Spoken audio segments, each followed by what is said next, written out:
सीने पर 9 गोलियां खाकर भी कमांडेंट चेतन चीता ने जीती जिंदगी की जंग।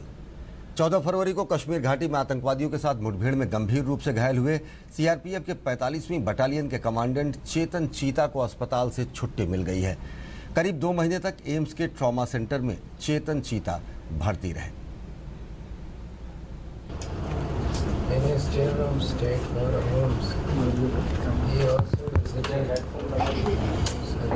That was also a proud moment. Today also he came in the morning. So these are the things we carry. Proud moments of life. Commandant चीता बस नाम ही काफी है। अपने नाम के ही अनुरूप 9 गोलियां खाकर भी चीता 51 दिन मौत से लड़ा। जैसे 14 फरवरी को उन्होंने बहादुरी से लड़ते हुए आतंकवादियों को मार गिराया, ठीक उसी तरह अपनी बहादुरी से मौत को भी मात दे दी। चिकित्सा जगत में ऐसे विरले ही उदाहरण मिलते हैं।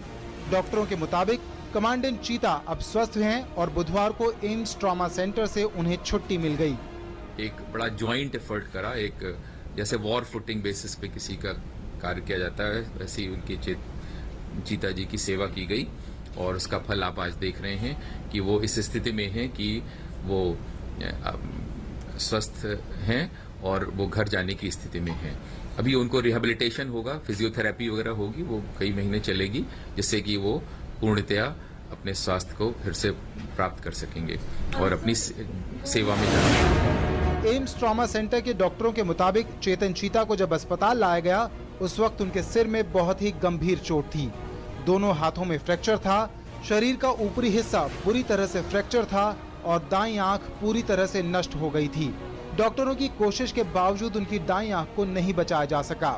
कमांडेंट चीता 1 महीने तक आईसीयू में रहे थे।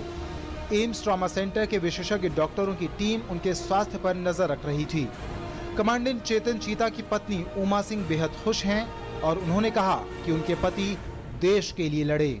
They just fight for the nation, they defend the nation, and I'm very proud that Chetan has done. It is a Diwali for us.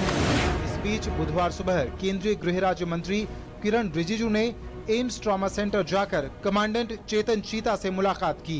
We are very proud of him, such a brave officer who led by example. And today, when he is back talking to us, that will give lots of moral boosting to the Jawans and the forces. We're proud of him, and once again I'm very thankful to the doctors of him. गौरतलब है कि 14 फरवरी को बांदीपुरा में आतंकियों के साथ मुठभेड़ में कमांडेंट चीता घायल हो गए थे। इलाके में आतंकियों की मौजूदगी की खबर के बाद सुरक्षा बलों ने सर्च अभियान चलाया था, लेकिन इसकी जानकारी आतंकियों को पहले ही मिल गई थी। उन्होंने ठिकाना बदल दिया। चेतन ऑपरेशन का नेतृत्व कर रहे थे। आतंकियों से मुठभेड़ के दौरान उन्हें 9 गोलियां लगी थीं। कमांडेंट चीता ने बहादुरी की मिसाल पेश कर न केवल आतंकियों को करारा जवाब दिया, बल्कि अपनी मजबूत इच्छा शक्ति की बदौलत मौत को भी मात दे दी। Nitendra Singh, DD news, Delhi.